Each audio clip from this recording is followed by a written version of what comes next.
Good morning class. हमने last lecture में Kirchhoff's formula ख़त्म किया था।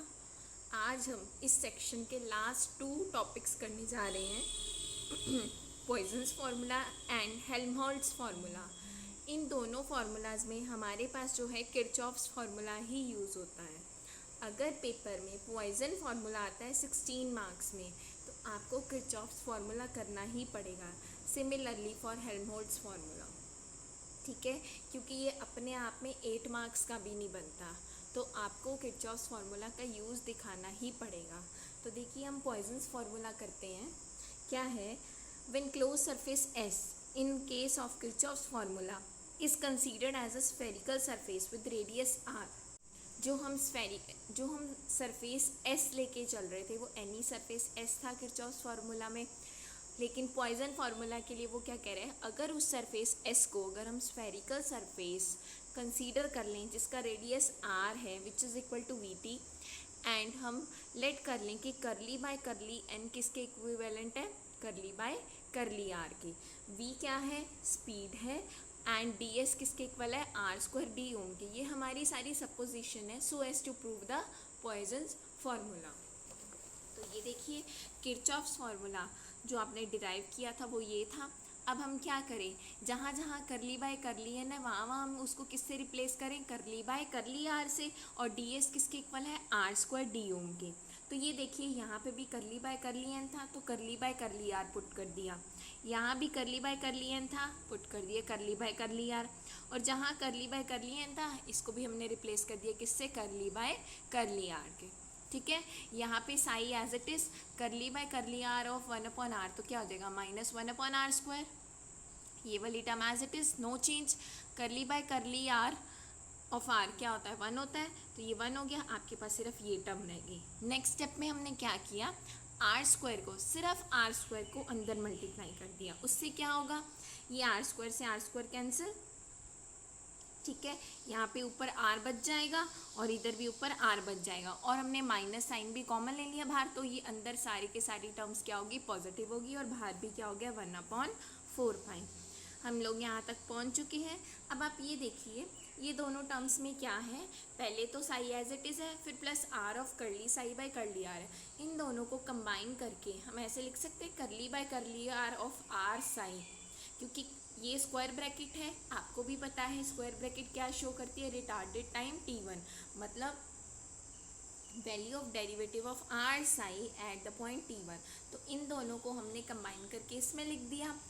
और आप जो सपोज करे थे, जो स्फेरिकल सरफेस s है उसका रेडियस आप r लेके चल रहे थे which is equal to v t, तो r अपॉन वी किसके इक्वल हो जाएगा, t के इक्वल हो जाएगा। तो यहाँ पे क्या आ गया, t into curly psi by curly t at time t1। इतना काम हो गया हम लोगों का। नेक्स्ट, यहाँ पे भी आर है, यहाँ भी आर है, आर किसके इक्वल है, वी टी के इक्वल है। सिंपली हमने वैल्यूज रखी हैं और कुछ नहीं किया। अब हमें ये भी पता था कि जो t1 है वो किसके इक्वल है, t minus R upon v के इक्वल है, ये हमें पता था। r की वैल्यू रख दी वी टी, वी से v cancel, t minus t क्या हो गया, 0 हो गया। तो दिस इम्प्लाइज t1 0 हो गया, ठीक है, t1 क्या हो गया, 0 हो गया। तो देयरफॉर जैसे ही t जो है t1 को अप्रोच करेगा, t किस पे 0 हो जाएगा, 0, t 0 को अप्रोच करेगा क्योंकि t1 0 हो गया ना, कंडीशन होगी ना, t1 को अप्रोच करेगा और t1 0, इसका मतलब t भी अप्रोच करेगा 0 को। देयरफॉर साई क्या हो जाएगा, मतलब ये जो किरचॉफ्स फार्मूला, मतलब जो ये पॉइजन फार्मूला ये हो जाएगा, इसकी वैल्यू कहाँ पे होगी, at time t is equal to 0, because t1 is equal to t, क्योंकि दोनों की वैल्यू क्या है, 0 ही है। तो ये क्या है आपके पास, पॉइजन्स फार्मूला। ठीक है, चलिए नेक्स्ट चलते हैं, हेल्महोल्ट्ज़ फार्मूला। हेल्महोल्ट्ज़ फार्मूला क्या है, ये भी क्या है, another case of Kirchhoff's formula when we write potential. अब इसमें हम क्या कर रहे हैं, जो हमने साई पोटेंशियल डिफाइन किया है उसको क्या लेट करके चल रहे हैं कि psi is equal to omega W e raised power minus iota omega t, ये लिया है हमने, और ये किसके इक्वल है, के वी के इक्वल है। ठीक है, ये ओमेगा किसके इक्वल है, के वी के इक्वल है, तो हमने यहाँ पे इसकी वैल्यू रख दी। ये क्या है, W e raised power minus iota omega t, ये ओमेगा की वैल्यू रख दी। एंड हम क्या कर रहे हैं, रिप्लेस कर रहे हैं, टी को किससे रिप्लेस कर रहे हैं, t minus R upon v से। देन क्या होगा हम लोगों के पास,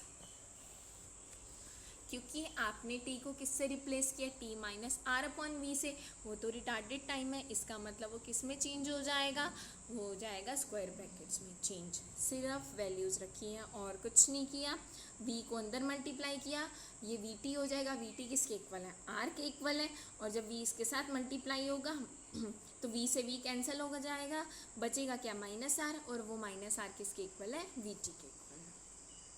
ठीक है, हम लोग यहाँ तक पहुँच चुके हैं। अब हमने क्या किया, इसको with respect to t partially differentiate किया हम लोगों ने, तो ये डेरिवेटिव तो आपको आता ही है निकालना, तो ये आ गया।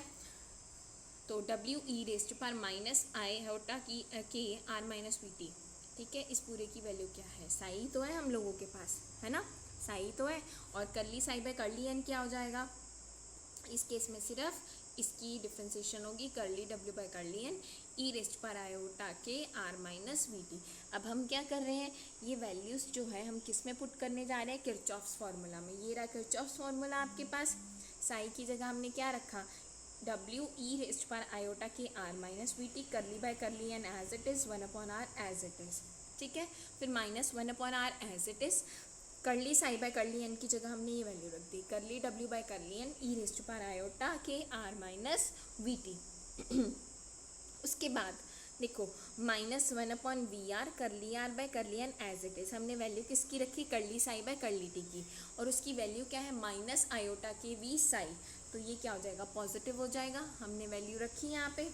ठीक है, देखो वी से वी कैंसिल हो गया, बचा क्या आपके पास, iota k upon R curly R by curly n psi, और साई की वैल्यू क्या है, साई की वैल्यू क्या है, डब्ल्यू ई रेस्ट पर iota k R minus v t.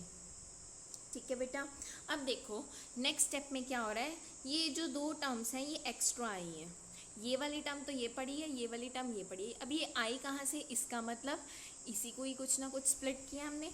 तो ये देखिए बेटा, अगर हम ये करते हैं, इसकी वैल्यू निकालते हैं, तो क्या होगा, ये दो फंक्शंस हैं, एक बार ऊपर वाले का डेरिवेटिव, एक बार नीचे वाले का डेरिवेटिव, तो first function as it is, दूसरे का डेरिवेटिव। ठीक है, फिर W upon R as it is, फिर इसका डेरिवेटिव। ठीक है, इतना समझ में आ गया आपको। हमने जो है वैल्यू किसकी निकालनी है, इसकी निकालनी है, इसी को ही तो रिप्लेस किया है ना हमने, कि डब्ल्यू ई रेस्ट पर iota k R minus v t curly by curly n of 1 upon R, तो यानी कि इसकी वैल्यू निकालनी है। इसकी वैल्यू निकालने के लिए मतलब क्या है, ये वाली टर्म उधर जाके माइनस हो जाएगी, तो ये देखो हमने माइनस कर दी। ठीक है, ये वाली टर्म ऐसे आ गई, ये दोनों ऐसे आ गई। अब इन दोनों को कैंसिल क्यों किया है, क्योंकि जब आप इसकी डिफ्रेंसिएशन करेंगे आपके पास सेम यही टर्म बनेगी, यही टर्म बनेगी। ठीक है, करली by curly n of this term क्या हो जाएगा, आयोटा के एज इट इज़। ठीक है, यानी आयोटा के एज इट इज़ करली आर बाय करली एन आएगा, और ये वाली टर्म पूरी की पूरी एज इट इज़ आएगी, which is same as this, तो कैंसिल हो जाएगा ये आपस में। ये कैंसिल हो जाएगा तो आपके पास बचेगा क्या, ये बच जाएगी, फर्स्ट और थर्ड टर्म बच जाएगी, और इसको क्या बोलते हैं हम, this is known as Helmholtz formula.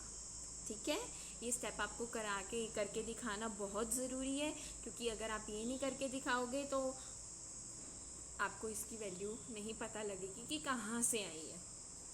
ठीक है, और इसी के साथ आपका सेक्शन नंबर 4 भी ओवर होता है। Now we will start section 2। ठीक है, थैंक यू सो मच बच्चा।